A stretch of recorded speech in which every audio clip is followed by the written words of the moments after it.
Hello guys, welcome back to another video.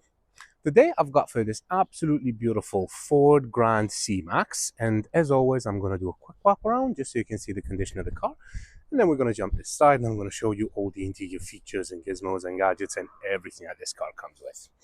Right, so like I said, this is a Ford Grand C-Max titanium finished in black. It is a MPV, so it's a people carrier. It is a 7-seater. It has a 1.6 liter petrol engine and it puts out 123 brake horsepower.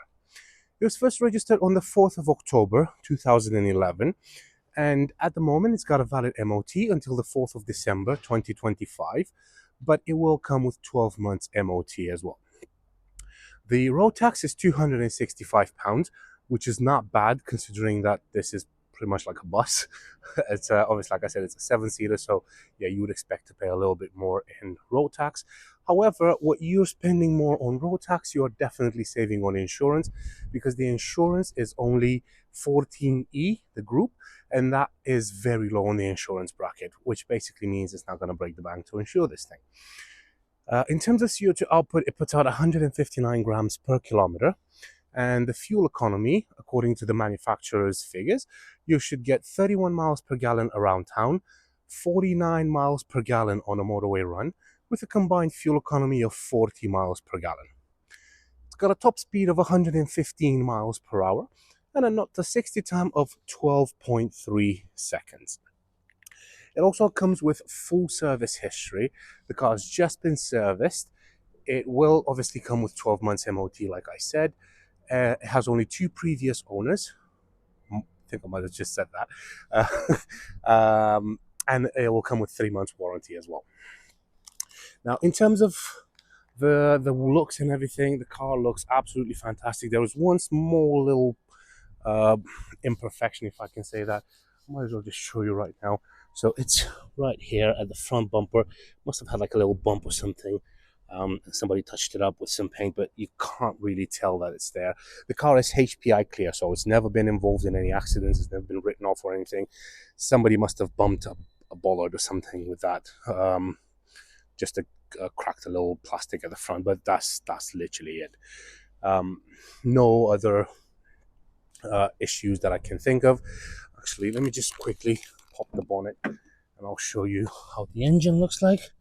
So the lever is obviously on the passenger side, and moving over to the front, so you got a little lever just above the Ford logo, and this is your 1.6 petrol. Like I said, it is a fantastic engine and it's buttery smooth, it's quiet as anything, and it drives, like I said, absolutely lovely. In terms of other like blemishes or scratches or anything, I haven't seen anything. If I see something now while I'm doing this video, I will point it out, but I genuinely haven't seen anything, especially not anything that's worth mentioning. The alloys are in good condition. Very few little scuffs like that one on there, but again, it's to be expected of a car of this age. Tires are in very good condition as well. And having a look over inside the car, the doors open nice and wide. I mean, it is a big old bus. It's absolutely massive. You do have like really nice deep door pockets. You got front electric windows. You got really nice soft touch materials on pretty much all the places that you touch. The seats are in fantastic condition as well. As you can see, there's no tears or rips or anything like that on the seats, and you get an absolutely massive glove box with a little bit of storage in here as well. And then you obviously have your owner's manual in there, plus you also have your locking wheel nut in the cup holder there as well. Let's have a quick look over at the back. So to open the back, it has this rather lovely sliding door, just like that. And again, it makes getting in and out of the car so much easier. The seats, again, are in fantastic condition. And what I do love about it is the fact that you get like 3 proper middle seats rather than the small little narrow thing that some manufacturers call a seat, but clearly isn't.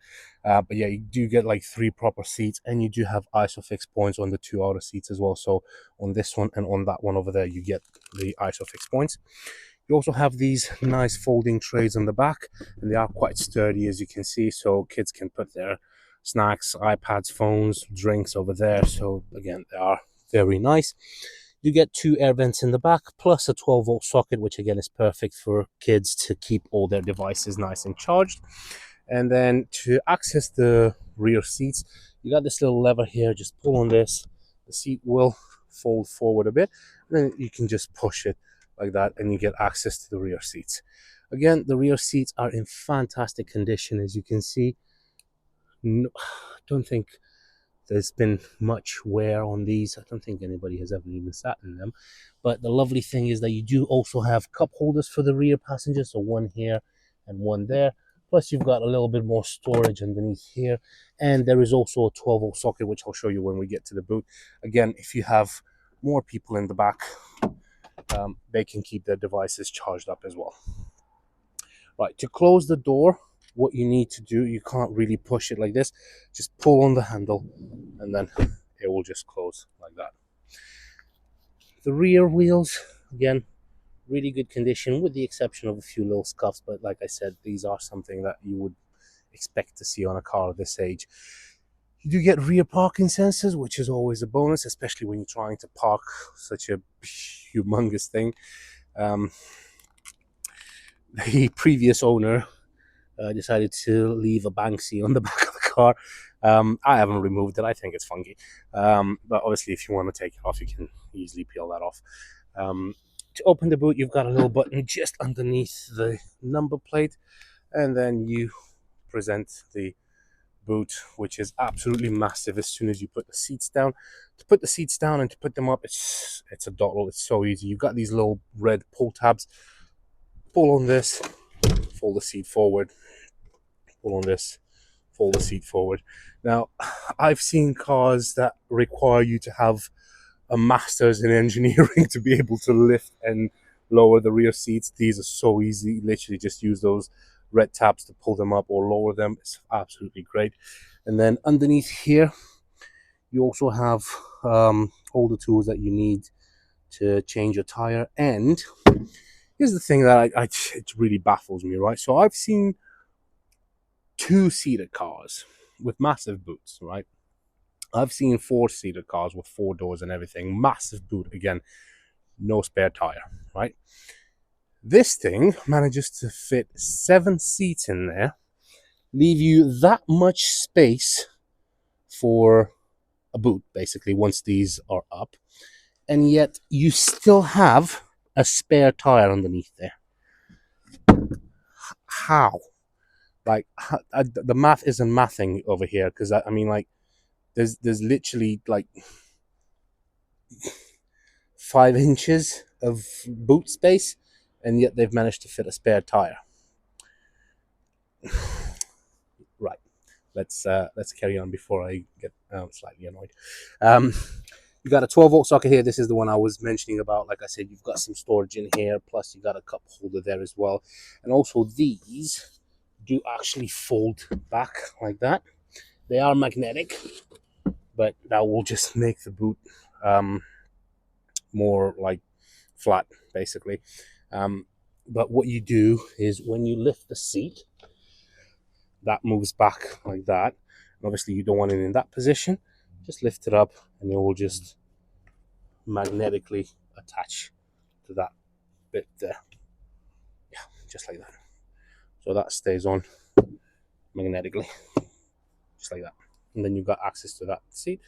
And then you can just lower this down, put the seat down like that, and there you go. So easy, honestly. To put the boot down, you've got a handle on the right side. There's none on the left, so just pull on this and it will just go down like that. Moving over to the driver's side, you've got your fuel cap over here, and like I said, it is petrol, so make sure you don't put diesel in there. And you've got your driver's side rear wheels, and let's have a quick look over behind the driver. Again, same Same thing. Oh, just to show you how the door looks like from the inside, because obviously you can't really see it when the door is open, but you do have electric windows over on the rear, and you've got a handle there with a button to actually open the door. But yeah, that's pretty much it with the rear. You do have a little sticker there to tell you not to put your foot over on that rail there, because obviously it's not meant for that. But oh yeah, and another thing, what you can do is you can actually, if you look here, it actually shows, so this lever here actually allows you to slide the seats back, forwards and backwards. So it's basically, if you need to give some more leg room to the people in the back, you can easily do so by just sliding the seats. Again, simple. Right, let's have a look over at the driver's side. Door opens nice and wide, like I said, so it makes getting in and out of the car very easy. You do have obviously controls for all four windows, and you do have electric mirrors as well, and they are auto folding. So what that means is when you actually lock the car, the mirror will automatically fold in, and then when you unlock it, they automatically fold out.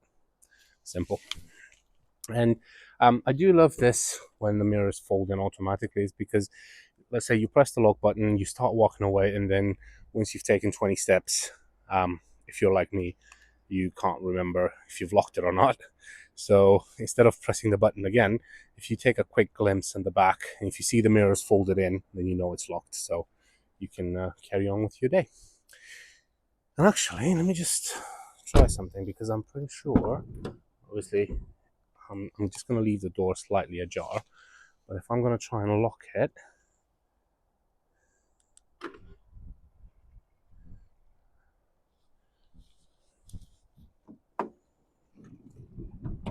oh,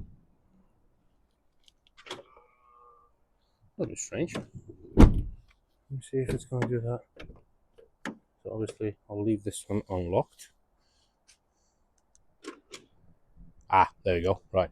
So if the door is not closed, if you press the lock button, it tries to close it, but it just opens it right back up. So you close it.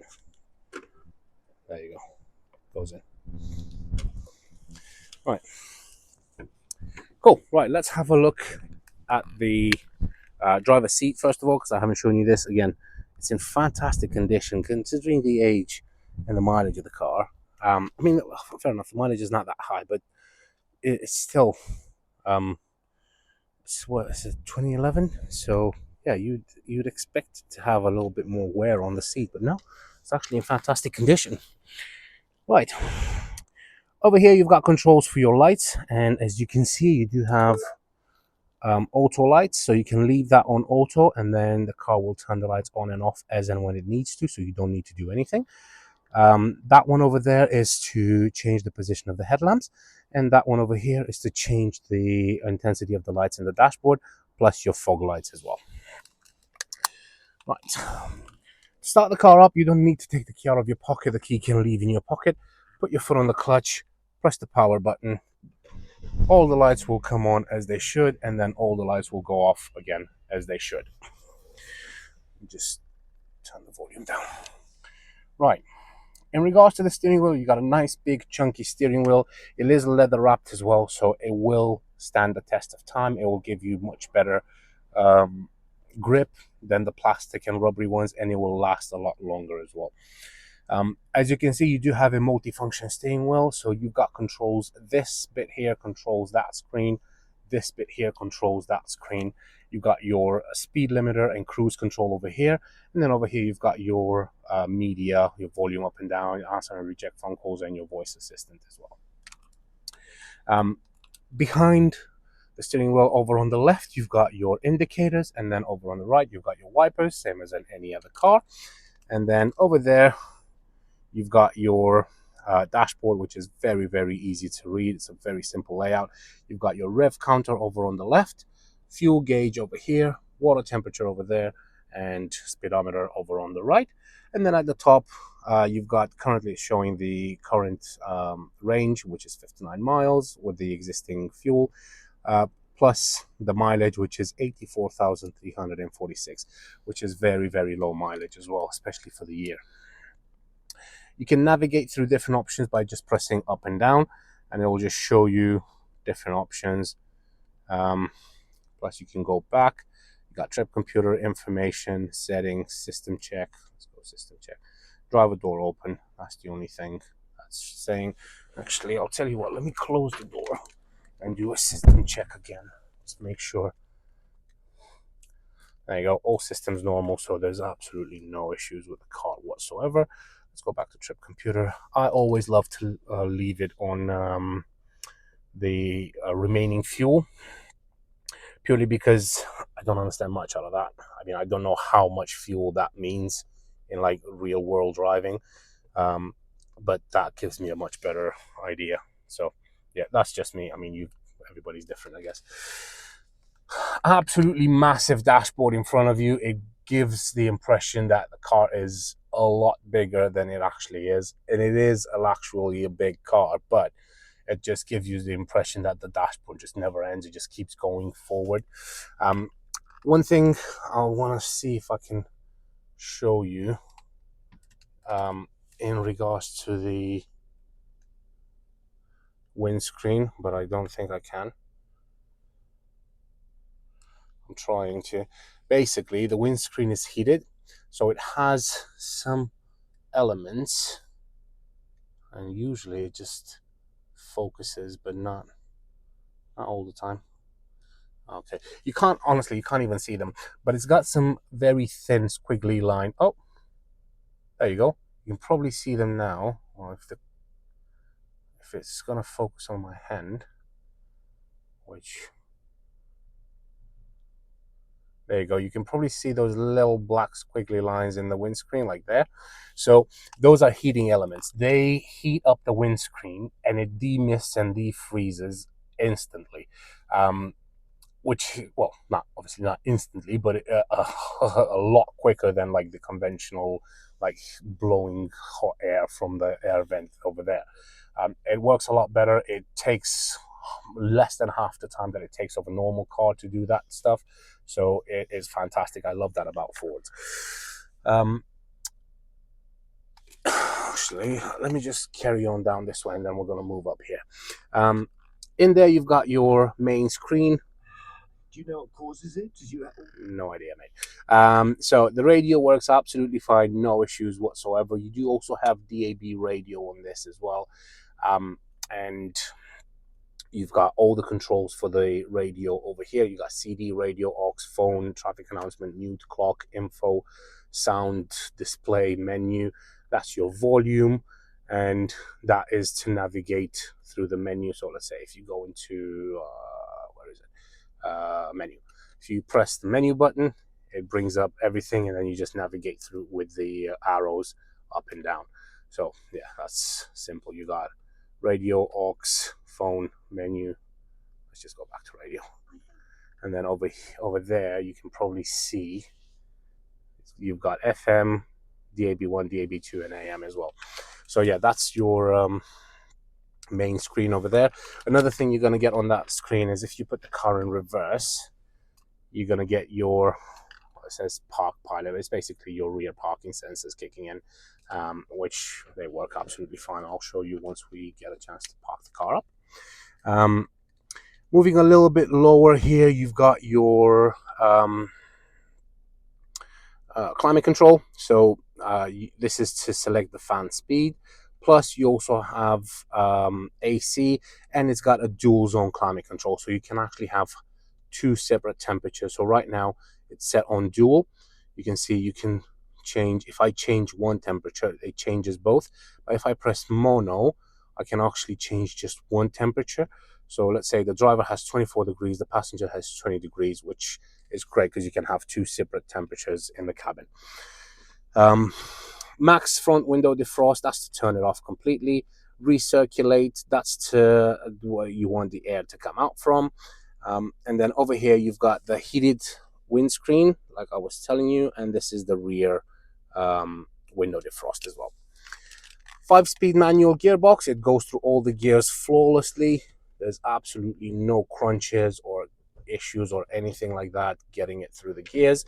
The clutch is bang on in the middle. The biting point is not too high, it's not too low, it's exactly what it should be. And over here, you've got a 12-volt socket. You got two cup holders with, like I said, the locking wheel nut is in here. Good old manual handbrake. Nice, big, chunky armrest, and that's perfect. And this also lifts up, and you got some storage in there. Plus, you got a USB and an auxiliary port in there as well. You've got an auto-dimming rear view mirror. You can see up there that little black dot, that is a sensor. So if you've got somebody driving behind you with their high beams on, then the mirror will automatically dim itself so you don't get dazzled by the lights from the guy behind you. And then up here, you've got three interesting things. So first, you've got another rear view mirror, and this is perfect to look, to just keep an eye out on the kids, because obviously you've got that one to look right back, and then that one is to basically look inside the car and see what the little rascals are doing back there. Over here, you've got a sunglass holder, and as you can probably see, I've got my sunglasses on, and that's because I pretty much always wear my sunglasses. This is probably one of my favorite features in a car. I know it's silly, but I absolutely love having a sunglass holder. I love it so much that I don't have one in my car, which is great. And the third thing here is like a document holder. You can leave like your passports and anything like that when you go abroad. If you go on holiday or something, you can have all your paperwork up there. And then over here, you also have a sun visor with a vanity mirror, and you've got the two lights with the vanity mirror as well. Right. I think that is pretty much it. There's not much else I can tell you. Like I said, it's a fantastic little car. It drives absolutely beautiful. There's no issues with it whatsoever. And I'm just going to go and park it up now. I think I've got some space here. I know exactly where I'm going to leave it. There we go. I'm going to back it up.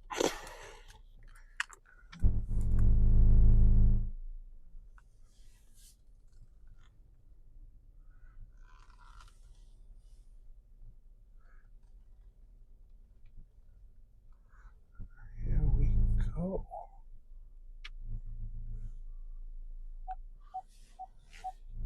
Right. Just going to show you there that as I'm backing up, I'll show you how close I am to whatever I'm reversing into. And you can also hear it as well. It is audible, not just visual. Right. And that is pretty much it. As always, if you are interested, don't hesitate to contact me. You can find me on 01684 355 032. You can send me an email at vindemautos@gmail.com, or you can visit the website, which is www.vindemautos.co.uk. If you have any other questions, queries, burning issues, anything like that, leave them in the comments and I'll do my best to get back to you. But with all that being said, thank you very much for sticking all the way to the end. I really appreciate it. And hopefully you've found the video useful. Hopefully you've learned something, or you just like hearing me rambling on for 24 minutes nearly about Ford C-Max from 2011. But anyway, thank you very much for again for sticking all the way to the end. Have a great day, and I will see you in the next one. Take care. Bye-bye.